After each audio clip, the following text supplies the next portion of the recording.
introducing the new system. We're back, baby! Welcome back to Diamond Gems. I am your host, Jacob Coates, and I am here today with my brother and co-host, Isaac Coates. We are so excited to be back. Isaac, how are you feeling, pal? I'm good. I'm excited. I'm not going to lie. I'm kind of nervous. I'm coming in here a little unprepared.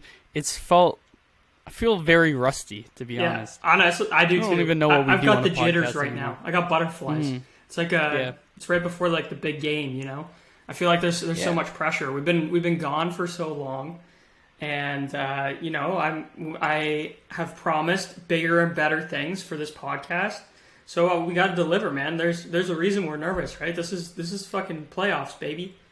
Yeah, I don't want to let you down. It's been like a year for me since I even got on one of these calls. So yeah, it's kind of interesting too. You'll see if you're watching this on YouTube. Obviously, you can see us here. We're testing out some new software for recording, and I'm hoping that it's going to make things a lot easier. Part of the reason that we disappeared for so long was that we honestly both, the three of us, me, Isaac, and Greg, who's obviously not here today, we were just kind of feeling burnt out from the podcast. And part of it was, I think, the actual recording process. Our recording sessions were so long. We had to all individually download audio files and then send them over, and then I had to edit those files, and then I had to upload them. And if I wanted to do video, I had to do all of this extra shit through Zoom. So I've now started using a tool called Riverside. No free ads, but shout out Riverside. Hoping this works well. We'll see if we shout out Riverside. Yeah, I mean, and maybe depending how this turns out. If things are actually going really well for us, maybe one day they'll want to sponsor us, and then we will shout them out without saying no free ads, because it will just be a straight up ad, you know. Let's put that out there. So so we're quite excited. If you want to follow us, I'm not sure where you're listening to this because it's going to be on so many different platforms, but you should obviously make sure that you either follow us or subscribe to us, turn on post notifications so that you're not missing episodes on Spotify, Apple Music, Google Play, wherever you're getting your podcasts. And also make sure that you are checking us out on YouTube, especially if you like the video content. We're going to be putting our episodes out on video, so you can actually see the talking heads and see what's going on. You can check our fits for the day, all of that type of stuff. So on YouTube we are Shaped by Sports. Fits for the day. Yeah. And so Shaped by Sports, if you want to follow us on YouTube or subscribe to us on YouTube, we could definitely use an increase in subscribers on YouTube. That's no doubt. We only have a few videos over there at the time of this recording. So hopefully as we post more and we keep delivering great content, that shit will just keep growing. So, I'm not gonna lie, I didn't even know we had a YouTube, but that's good news. I'm glad. I'm excited. I want to get onto YouTube. I think our best video that we've put out there, and the one that has the most views so far, is the MLB Power Rankings that we did last year. Oh shit. Yeah, so we're going to be doing more videos and stuff like that. We'll do our awards video. That'll all be on YouTube, so be sure to check that out. YouTube, it isn't only baseball content, though. I'm assuming it's a Shaped by Sports content. So is there potential for other sports on that network? Yep. There definitely is potential for other sports on that network. However, at this time, we're basically just pushing the Diamond Gems podcast. That's where I can give my energy right now. And if anyone else is interested in joining our team and contributing, if you've ever thought of doing a hockey, football, basketball podcast, just sports podcasts in general, if you're interested, hit me up. It's you can find me on Instagram pretty easily, and I'd be happy to chat with you. That's I guess something, Isaac. Thanks for the plug there. If anyone wanted to do that, so open to conversations about that. But anyways, oh, my bad. Oh, sorry. What were you gonna say? No, I was just gonna say, once upon a time we had a golf and a hockey podcast as well. It's true, yeah. But again, everyone was recording the same fucking way that we were at the time, and everyone just kind of got burnt out by it. So, I think that we have created some systems now that are going to make this a much more sustainable thing for us, and it's just going to be fun. It's just going to be, we're coming on, we talk some baseball, I hit send, and that shit goes out, and then much easier. So yeah, it's magic. We got changes to talk about, Isaac, because our podcast is not the only thing that has changed. Baseball has changed significantly. But maybe we should just talk about some of the changes that we have coming up for Diamond Gems as a whole. So let's check that out. I'm going to head over to the Diamond Gems Instagram account, and if you're not following there, obviously you should Another follow little us plug on Instagram. This podcast's been nothing but plugs so far. But Diamond Gems Podcast, follow us on Instagram. In a recent post, you will see I have highlighted our podcast changes for the 2023 season, and they include some of the following. We've got pace of play changes. So these episodes going to be shorter run times. We're going to stick to one main point of focus. This point of focus in this one is catching up and talking about the changes in baseball. Once we're done talking about that, the episode will end. It'll air. You can listen to it. And we're also going to make sure that we're including timestamps in the descriptions on Spotify and Apple Music, so that if you are kind of someone that wants to jump to one specific, if you came looking for one point of the conversation, you can look in our description and hopefully jump right to that. So that's going to be something else that we're making sure we're doing. An expanded schedule.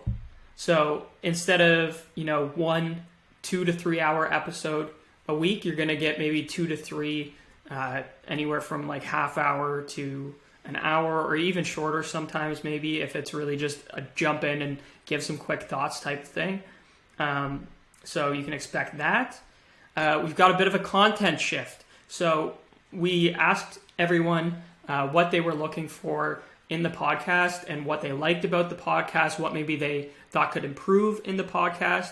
And one of the big things we got as feedback was that people were less interested in our conversations about the day-to-day happenings of the MLB and more interested in, the kind of, fantasy is a weird word to like describe it, but it kind of is. Like, we did like a lot of like creating dream teams and like doing player rankings, predictions, just kind of bigger conversations about the sport of baseball. People tend to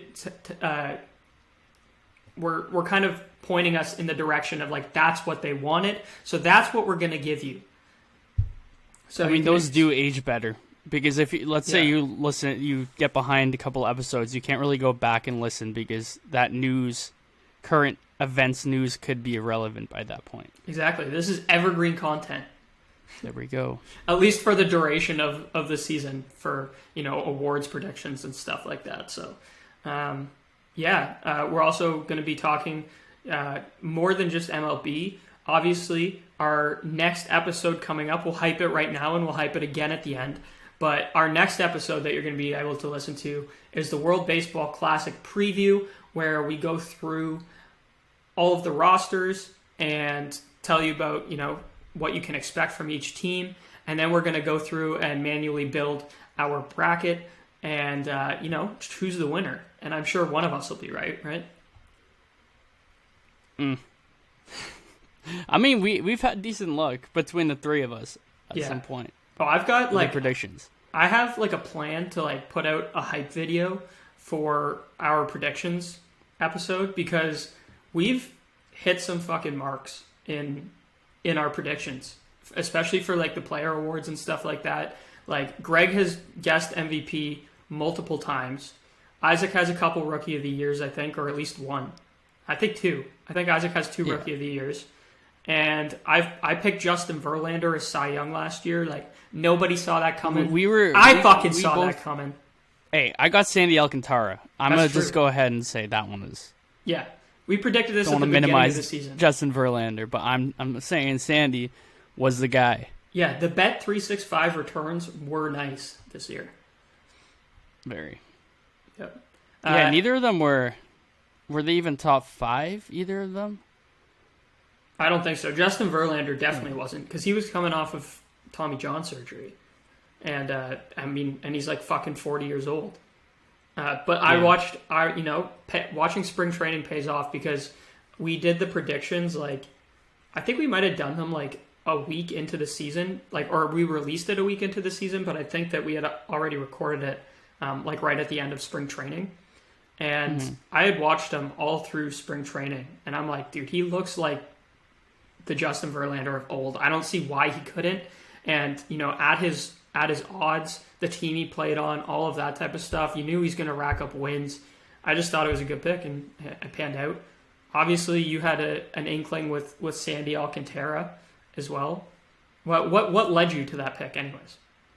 That's my boy. But he's one of the few guys in the league that can actually pitch over 200 innings. He goes deep into games. He's very consistent.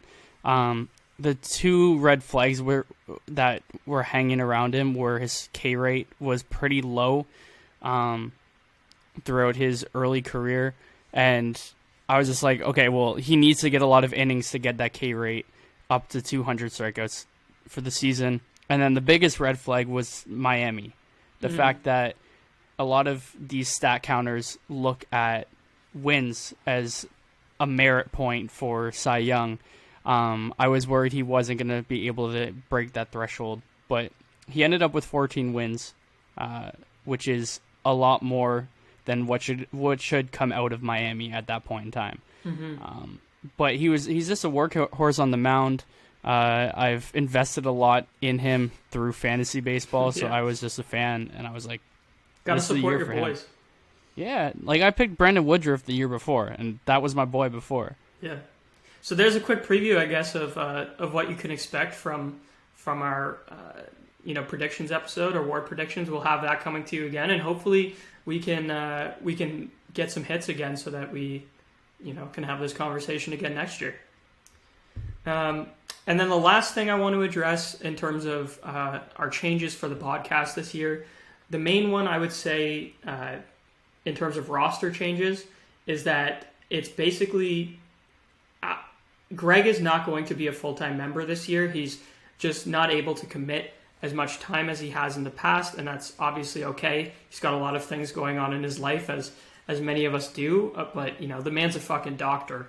So he's really established himself as an adult, so doesn't have as much time to be talking baseball with the fellas. I don't know. What's more important, though, a baseball podcast or saving lives? Or saving feet? Feet... He's a foot doctor. Maybe he could be helping some baseball players out there that we'll end up, having to talk about in the future. Probably not, though, because he's, working in Hamilton, Ontario, but, it is what it is. It's okay, Greg. We love you. And Greg will still be joining us for some episodes for sure. So there's going to be some episodes where it doesn't really require more than 1 or 2 guests to just have a conversation and, talk about team profiles and stuff like that. But we're definitely going to make sure that we get Greg on for, we have a plan of doing a draft episode of, our top infields, outfields, starting rotations and bullpens. We're going to draft basically a dream team based off of that. And obviously for that, it's better to have 3 or 4 people on instead of just 1 or 2. So we'll get Greg for that episode for sure. And if you guys are fans of Greg, we're fans of Greg, and we'll try to get him on as much as we can. But yeah, not joining us as a full-time host anymore, but definitely still a major friend of the pod. All right. Well, I think that kind of covers all of the changes that you can expect for us. Now, we should probably discuss the changes that you can expect for Major League Baseball, especially if you haven't actually been watching spring training games. Isaac, have you been watching many spring training games so far this year?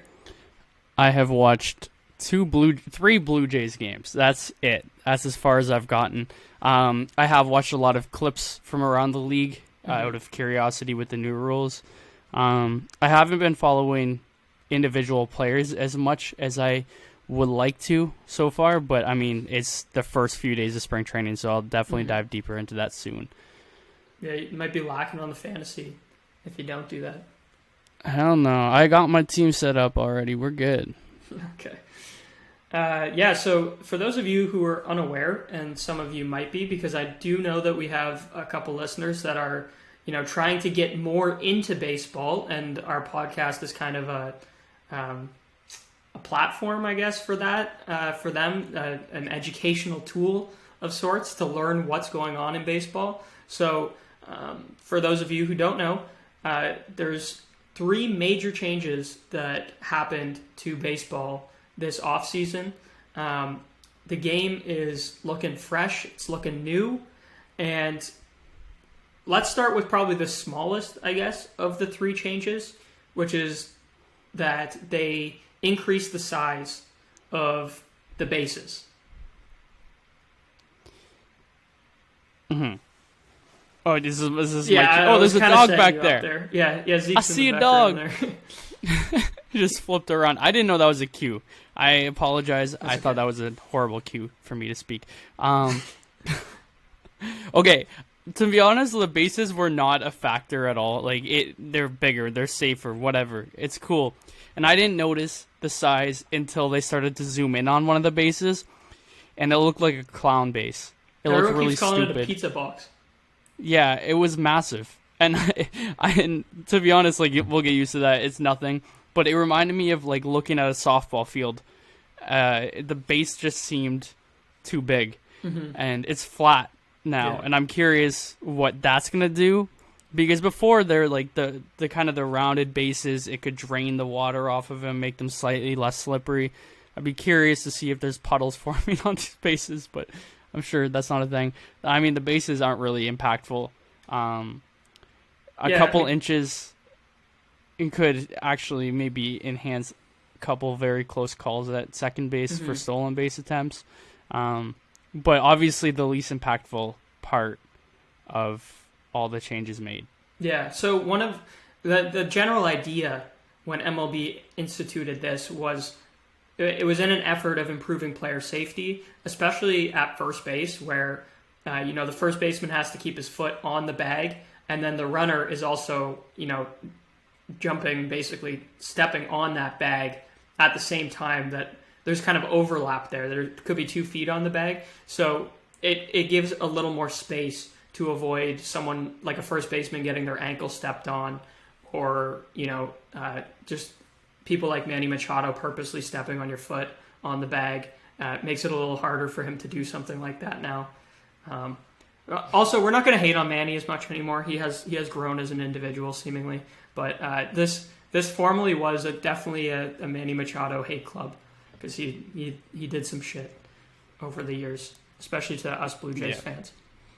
And then the other thing that people have been saying too is, just like Isaac kind of mentioned, there's a couple inches more from base to base, so it could, on like a close play, kind of give the runner an advantage, because he doesn't have to reach as far before he actually hits the bag. So stealing has been happening a lot in in the spring training so far, but I'm not really sure how much of that is actually a result of the large bases. I would probably say very minimal. I think it's probably much more likely that it is the result of the pitch clock, which is the next area of focus, and the new thing that it's probably the biggest change. It's not probably the biggest change. It is the biggest change, in my opinion. And it kind of overshadows the other thing, which is the shift, which we'll talk about in a second, which would have been a huge deal probably, if not for the giant distraction that this pitch clock has basically caused. So, Isaac, what are your initial thoughts on the pitch clock? Do you love it? Do you hate it? Are you confused by it? Where are you at right now? Now, I like it for a grow in the game aspect. Baseball is maybe too long runtime over 3 hours when you play 162 games. The only reason people don't complain about it in football is because they only play once a week, so you'll take as much in as possible. And it has been affected over the past few years in the ratings. People aren't as tuned in over 3 hours, and it's a proven thing that it's difficult for people to stay tuned for 3 hours of something that's moving fairly slowly.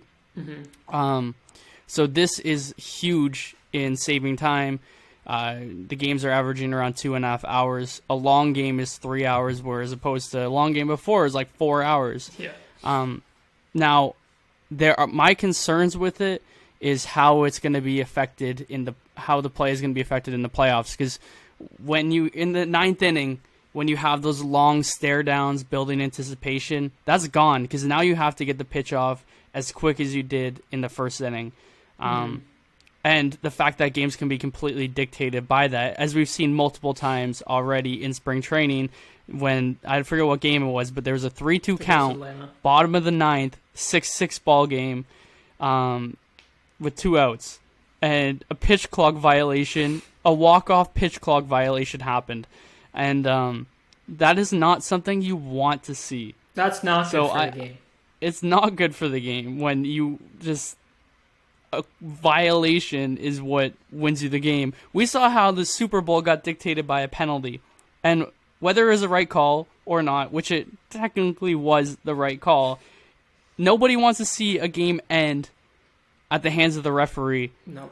I feel like it's even worse seeing a game end at the hands of a clock.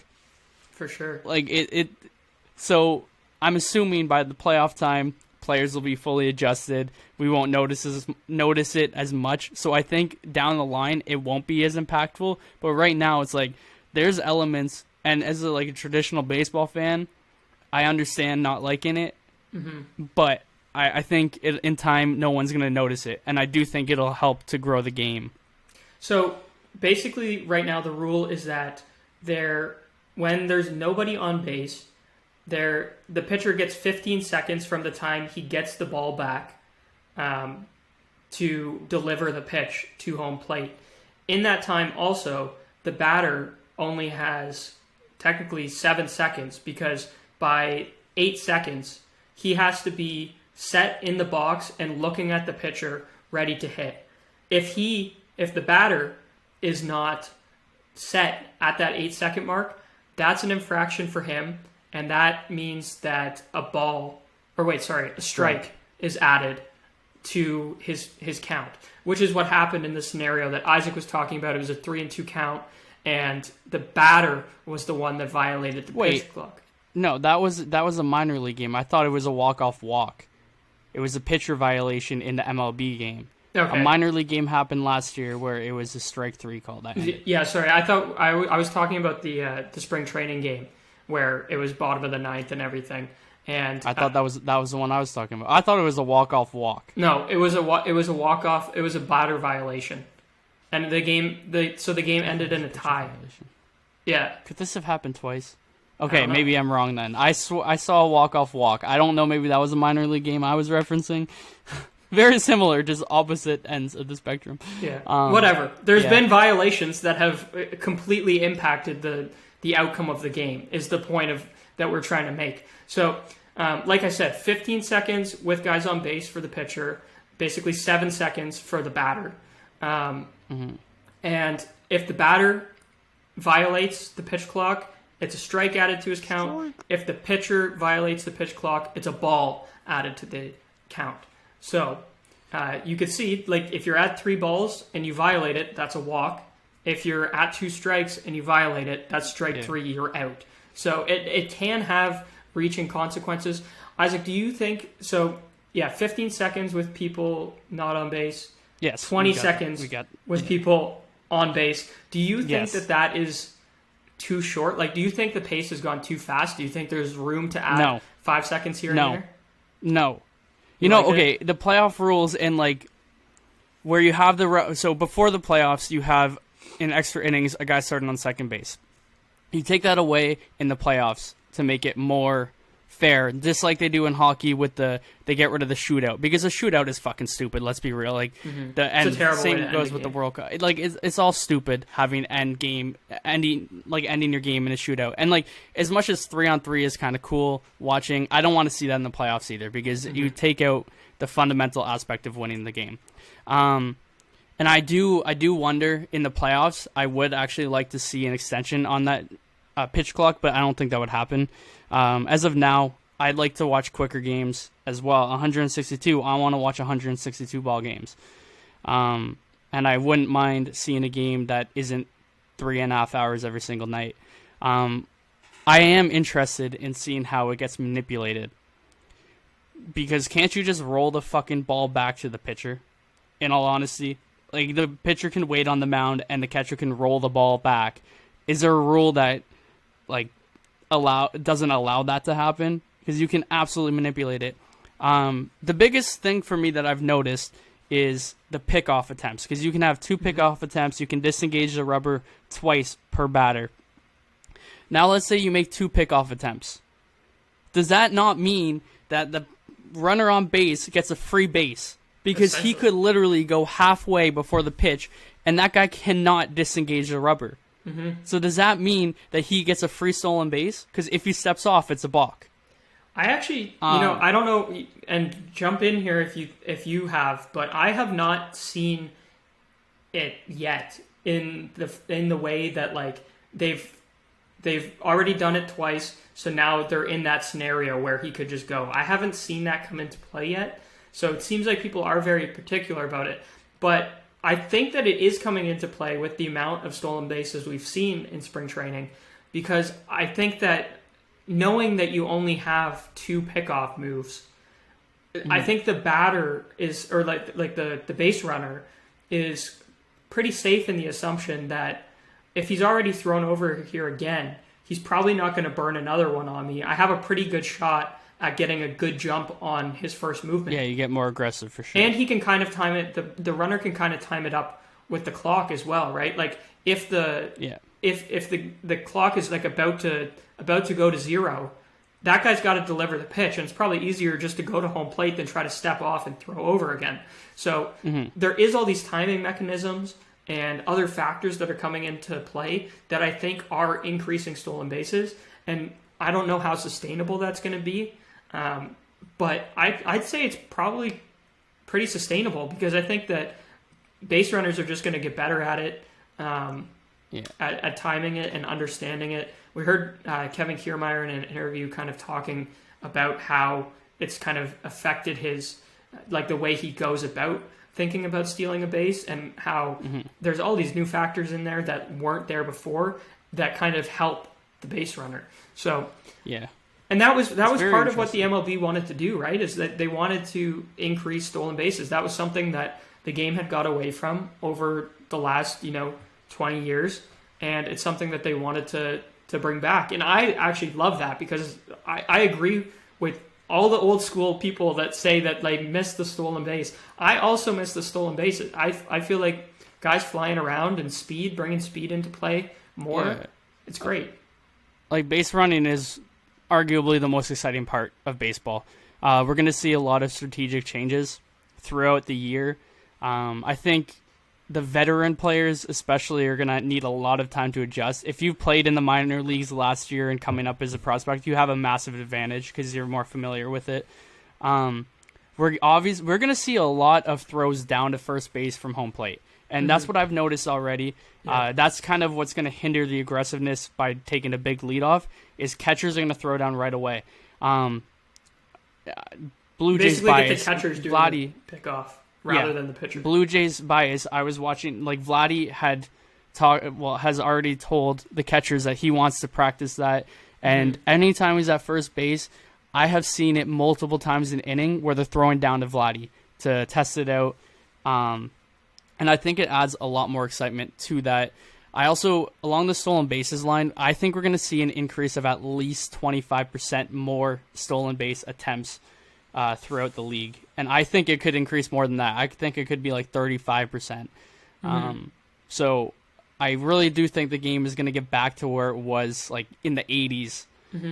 Ricky Henderson stealing bases. I mean, not to that extent, but it's gonna be more extreme, and I think it's gonna be a lot more exciting. Like, baseball peaked in, what was it, 1976 or something, and that was in the peak of stealing bases. I mean, the steroid era was pretty lit too, though, but for different reasons. The steroid era arguably killed baseball. Yeah. I mean, after the lockout in '94, the viewership was at an all-time low, and I guess it creeped back up during the steroid era, but then kind of went back down once baseball was clearly corrupt. I think part of the lingering effect, and we won't go on about this too long, but would you agree that, like, it kind of had this effect where, like, you know, everyone got so addicted to the home run because of you know, all the juice that was flowing through the veins of the players at the time, and all the home run records and chases that we saw. People kind of got addicted to that, and that's kind of, I feel like so many players, like, power just became so important in the game, and that kind of trended it away from you know, we got away from the base running and small ball aspects that I think are a beautiful part of the game. I think it made this game less athletic. Like, I like to watch football, baseball, where they're making crazy plays, balls in play. I like to see more of that for football and basketball. Did I say baseball? Yeah. Yeah. I didn't want to throw hockey in there because, like, I don't know. Because you're a hater. I am a hockey hater. It's fine, and I mean, I'm backed by the ratings on that. Like, the peak numbers for the. You know what? I'm going to cut you off, Isaac. Stanley we are Cup not were here 5 to... million. Half of which is the number of the third most popular sport, which is baseball. We have hockey fans here, Isaac. We do. Now you're sounding like I'm baseball a hockey supporter. elitist. I'm a hockey supporter. I don't like hockey. At the same time, I'm all for people enjoying hockey. I think it's a good, very athletic sport. I have issues with the sport. It's fine. With the growth of the sport is moving in the wrong direction. I mean, I think every hockey fan can agree the nightmare of what All-Star Weekend was. That was horrendous. That was real bad. Horrendous display. So, Thanks I mean, for that. hockey has room for growth. Let's be real, and players should get paid more, also. But that's true. Yeah, but yeah, no, I think it's kind of went the wrong way with that. You did. You got us away from it. That's okay though. I don't know. Like, my biggest takeaways, I think, from it have been because they've changed the way that it's displayed.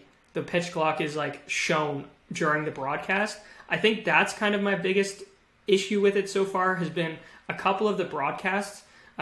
So basically they have a pitch clock behind home plate, kind of to the left and the right of the batter's box, from the vantage point of the pitcher. That's obviously so that, like, left-handed pitchers and right-handed pitchers, they have their backs turned, so there's one for each of them there, and then they have a pitch clock out in center field as well. Some of the broadcasts have shown the big ass, like, pitch clock, like, right there. It's fucking right there. It's huge, and it scares me, and it distracts me and causes so much anxiety to me that I find myself just watching the clock wind down instead of actually watching what's happening in the game.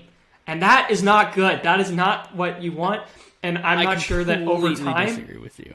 I don't know if over time that would, like, get better for me, but right now I fucking hate it. So okay, there's two examples, two direct comparisons, Jacob. Do you watch the play clock in football? Are you, like, you keep your eye on it, but does that completely distract you? No, but it's kind of... Does the NBA shot clock completely distract you? No. You barely notice it. That's going to happen in baseball. This is something new. I think it needs to be. You're missing my point. You're missing my point. It's not that seeing it on the screen is distracting me. It's how visible it is. In that location that I was talking about, that giant pitch clock, like, right beside them, that was distracting me a lot. There's other broadcasts now that have changed it. It depends from broadcast to broadcast, and we've been told that the Rogers like the Sportsnet broadcast for the Blue Jays games is not going to have the pitch clock visible from the center field camera. Basically, they're just going to have it in the little score bug, that little box that they put on the screen that has like the innings and score and all that shit. It's going to be kind of in there, much smaller. And on the broadcast where it's been displayed like that, I have found it way better. I don't find myself getting distracted by it. And you can, like you said, you can kind of glance over and take a peek on it and just see where it's at. But you don't find yourself just locked. I don't find myself like completely locked in on it the whole time. So I am just kind of praying that that's like just a nationwide broadcast. And I've heard other people talk about having the same issue as me too. So I'm hoping that the MLB is receiving that feedback. And I guess I'm in the minority because I actually liked it. What did you like about it? I liked it. I just liked it. I thought it just was more engaging. I was like actively looking at it. It's not like you can still see. It's right behind the catcher. You can still see what's going on, but that's also visible. Like one eye is just looking there, one eye is looking at the play. The only stadium I've noticed it in was Pittsburgh Spring Training venue. But it was the Pittsburgh one. Yeah. It was the Pittsburgh one that I was watching. Yeah. Yes. And I did think it was going to be like that in every stadium. And then the next game I watched kind of pissed me off because it was actually the Blue Jays game. Because Dunedin Field sucks, by the way. They don't have the correct dimensions. They never have. And it's even more so that the Rogers Center has different dimensions now. It doesn't line up. I like when teams match. But anyways, they seem so outdated because you couldn't see the pitch clock, and in their broadcast, they didn't have the clock ticking down in their first broadcast, and that really bothered me because you had no idea what was going on. Yeah, I think I'd rather see it in giant numbers than not see it at all. I agree with that. Well, actually, no, I don't agree with that. I would rather not see it in giant letters, but I think that the perfect compromise and the perfect display of the pitch clock is just having it in the score bug. But would it not bother you if you can't see it whatsoever, like Rogers broadcast did the first time? Maybe. Yeah, I think because it's a part of the game and it does have an impact, I think it should be included in it. Because otherwise, there could be another type of stress, right? People are very fearful of things that they don't see. You could just be like, "Where's the pitch clock at? What's happening? Are they about to get a violation?" Like it could be kind of annoying because it's just all of a sudden it's just a timeout and a violation being called, and you're like, "Well, I didn't even know that was about to happen." Since it's now a fundamental rule of the game, I would compare it for you not seeing it at all to not being able to see the pitch count at all. Mm-hmm. If you can't see what the count is, it's the same to me if you can't see what the pitch clock's at. It is equally frustrating because it's equally as important. Yeah. It's part of the rule. If it's not there, it should have been. I don't understand why they didn't have it in that first game. It doesn't make sense that I think they're all figuring it out. They're trying to kind of experiment and see what works best. And I like that we're kind of using spring training as a starting point. And I think that the broadcast, it seems really right now the league and the broadcast and stuff are actually really taking into consideration the feedback that they're receiving from fans. Because I think that, like you said, that broadcast didn't have it, and then the next one did. So I don't know if that was just a technical error, they couldn't figure it out in time, or if they were getting feedback from the fans on Twitter and Instagram and social media and all that shit, just being where the fuck was the pitch clock at? So the next time they try it out, because it's spring training, right? You're not committed to anything. So, yeah. But like Isaac also mentioned earlier, and I don't know if we addressed this enough, all of these changes were tested for an entire season in the minor leagues last year, and that's kind of where the MLB got all of its feedback, I guess, or I don't know what the word is, but that's kind of where they made all their decisions based off of they took the good and the bad changes and are putting those into this product that we are seeing now. So the robo umps didn't work, obviously. Not yet. There's still some kinks, I guess, they need to work out. Did you see there was like pitches that were like 4 feet out of the strike zone called strikes? No, I didn't see that. Oh, there were technology's not there yet, eh? Crazy malfunctions that humans wouldn't even. I mean, unless you're Angel Hernandez, it's not going to be that extreme. Yeah. But there's another guy too that was really fucking bad last year. What's his face? Wasn't it like Dennis? What's something? his face? Buckner. Oh, CB Buckner. Yeah, he's CB Buckner. Terrible. There was someone else. It's Ennings. His last name is Ennings. I don't remember his first one. It's like Dave, Dan, something like that. He's fucking horrible too. Some of them are clowns. Yeah. That's what happens when umpires get unionized. Yep, it's true. That's like all unions basically. Everyone just gets. I'm pro-union in lots of things except baseball, except umpires. I'm all good. I'm all good with the players' union. With the MLB players' union, I'm more for that than owners. That's true. Like, I'm a pro player. Would you rather see your favorite players get paid and be happy to play the game, or would you rather just like all of the ownership groups just keep pocketing the money that the players? I fucking hate ownership groups. Yeah, like the fact that some players are making like $300 million. You just have to assume that the owners are making like $1 billion. Yeah, and then other ownership groups are willing. So some people are spending that on a single player, and then other ownership groups are spending $58 million total on their entire roster. So, yeah, we'll talk about that in our team tiers that are coming up. And hint, it's the team that's on Isaac's head right now. Okay, leave them alone. Great ball. They brought McCutcheon back. Fuck you. Yeah, there you go. Shifts. Let's shift this conversation over to the shifts, Isaac. What have you even noticed it? Because I haven't. Well, the thing is, I feel like it's difficult to actually grasp this in spring training. There has been a lot of offense, and I don't know if this is them just throwing out random fucking rusty pitchers or what's going on. There's a lot more action in the field so far. I do think the shifts are going to have impacts on certain players more than others. I like it. I do, because I like small ball. And I like that there's more potential for base hits and stuff. We're not going to see... I mean, this is the thing. There's going to be guys that still sell out to power. I do think we're going to get a lot more contact going just because there's more opportunity to get base hits. That's kind of what I want to see. So if you look back in like 2010, there was not a single team average under 240. And then as the years went on, with the increase in shifts, you saw some more teams jump into that category of a team batting average of under 240. And I believe it was last season where there were 12 teams. So 10 years ago, there were 0 teams. Last year, there were 12 teams with a team batting average under 240. And to me, I like watching defense, but not that much. Yeah. That was fucking... If you're a new fan of baseball, you're going to hate that. There's no action whatsoever. There's a difference. People striking out all the time. And, like, yeah, exactly. That's what I was going to say. It's not even defense, necessarily. Like, it's just pitching. Because it's... And, I mean, it's not even necessarily good pitching. You know, people are striking out on shit that's right down the middle just because the contact has been, less important in terms of, people getting paid and stuff like that. They more focused on just trying to hit it out of the park all the time.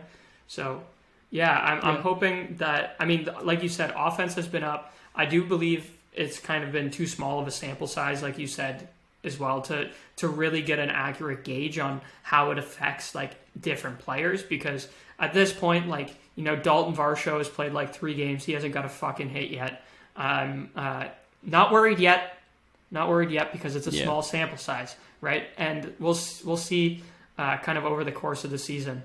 And I think that'll be a really interesting thing to like look back on at the end of the year and consider everything. Yeah. Now on the strikeout thing again, I don't want to like harm Philly anymore since they've had 3 of their major sports teams, their MLS team, obviously the Eagles, and then the Phillies all lose in the finals of their league. But on the strikeout thing, and you're right, it's not about defense stopping them because Philly has the worst defense in the MLB, has had the worst defense for the past 3 years. And the only reason I think they got to the World Series is because there were 12 teams with batting averages under 240, meaning their defense didn't actually have to be utilized frequently enough to see those holes and lose those games. So now that we're in a lack of shifts, I do see Philly getting fucked up. Unless they make changes. I think they made changes. I mean, they got Trey Turner. Like, they finally have... no, you're right. They did add Trey Turner, who's a slightly plus defender. Yeah, and we'll definitely talk about them again. We're going to be doing a tiered podcast where we rank the teams from A to F in terms of tiers, and each episode is going to be released as an individual tier. So the first one we're going to put out is the F tier, and F is for fucking trash teams, basically. And that's a creative one. Thank you. By the time we get to the whatever tier the Phillies end up in, we'll talk about the Phillies and talk about what they did in the offseason to improve, or if they got worse, or whatever it might be. But Isaac, just you talking about the Phillies defense brought me back to a graphic that I posted last year and a quote that you had in Season 2, Episode 10, which was, The Phillies have really taken the saying, your best defense is a good offense, to a new extreme. And then the next graphic was the Phillies' defensive runs saved were minus 25, which was 29th in the MLB. And then and then the runs scored per game was 4.91, which was 4th in the MLB. So they were literally all offense. And defense hasn't mattered in the past few years. It's crazy because this graphic aged so poorly because I even commented clown baseball. This was on June 19th. The Phillies fucking made it to the World Series last year. So it's so interesting that happened. I think that even, I guess, incremental changes to the Phillies defense at this point then would probably have them looking better. Because, I mean... Yeah, absolutely. I don't mean to say, like, Philly doesn't... I do think Philly has a chance, obviously. They're an amazing team. But I do think defense is going to be, going forward, a much bigger aspect of the game. Because of the shift. So I do think there needs to be positive changes. And with Trey Turner, obviously a massive addition offensively, but a better addition defensively as well. Mm-hmm. Now, yeah, so, like, I do think teams are going to have to build their defenses up a little bit more, or they will be exploited this year because we're going to see a lot more contact in play. So again, for the newbies, just to actually explain the rule, basically what has happened over the last 30 years or whatever is people have started shifting. So basically, if your third baseman normally starts in the set position over kind of between the shortstop and the third base bag, they sometimes would go over, if the left-handed hitter is up, to the right side of the field and just play like kind of a deep second base, and they have an extra base. They basically have an extra player on that side of the field and leave a gap on the other side of the field. And it was all based, and also shifts would go the other way. They went all around. The idea is usually the third baseman is playing the shortstop spot. Exactly. And you'd have the shortstop playing. I guess it's different for every team. The shortstop, I think the biggest on every hitter. Yeah, the biggest part of those shifts, those extreme shifts, were the whoever it is, one of the infielders playing shallow right field. Mm-hmm. And then you have that would take away like hard hit line drives and stuff that were just pulled by the hitter. So they took the shift away. So now you basically have to have your second baseman and your first baseman have to be on the right side of the second base bag, and the shortstop and the third baseman have to start on the left side, but basically between second and third base. So it's now like that's an actual rule. Infielders also have to keep their at least 1 foot on the infield dirt as well, so they can't go out and play in the outfield basically. I have a prediction, just a random little prediction. Since there's nobody playing directly behind second base, I think we're gonna see pitchers get hit by line drives more often. Oh no! Because I think there's gonna be an emphasis on going up the middle, because now what used to be just a prime base hit can be exploited again. instead of people standing right in the middle and blocking those base hits.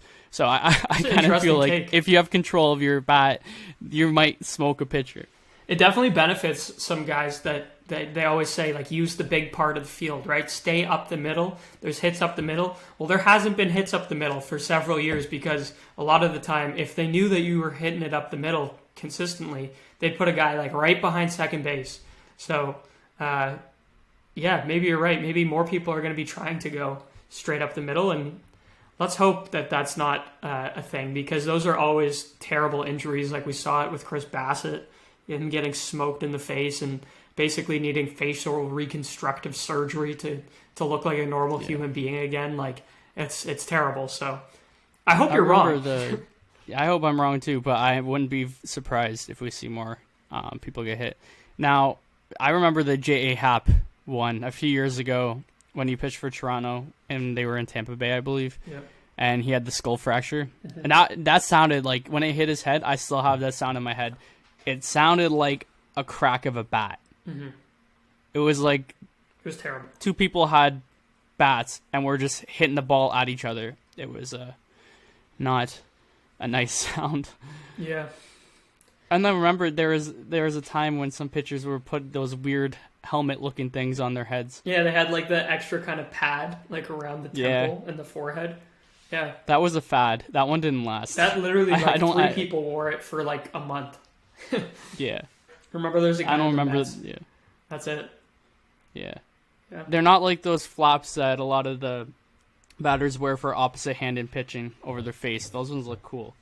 And those ones have stuck around and like increased in numbers. Yeah.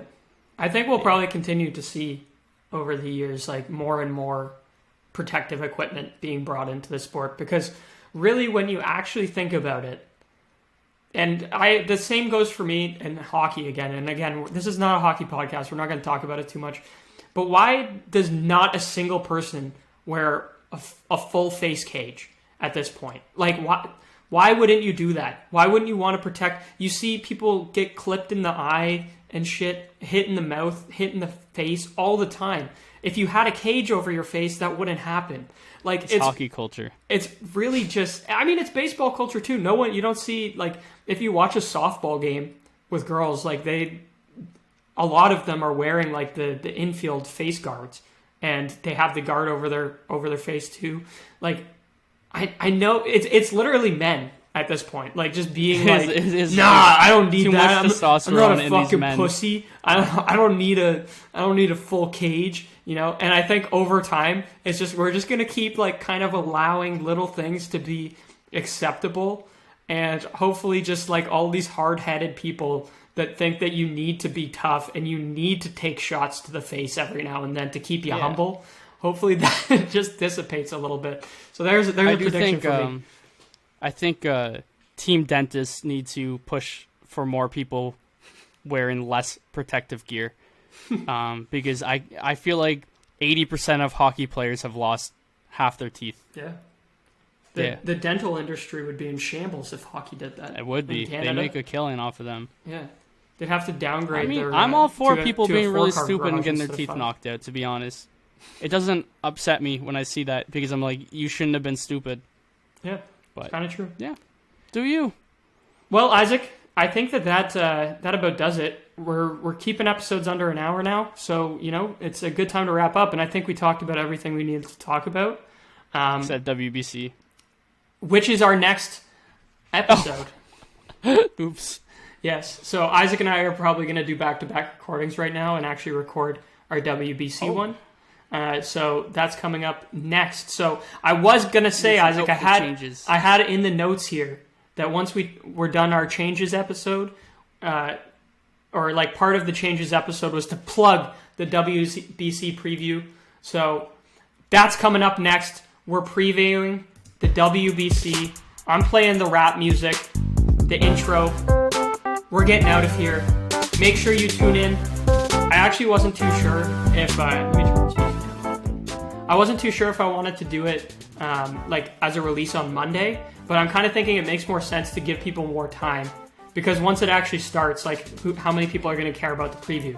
So you might be getting back-to-back episodes of Diamond Gems coming up with a release potentially Wednesday or Thursday, and then probably the WBC Classic coming potentially on Friday. So be ready for that. And that is all for us. Thank you. We'll catch you next episode. Adios.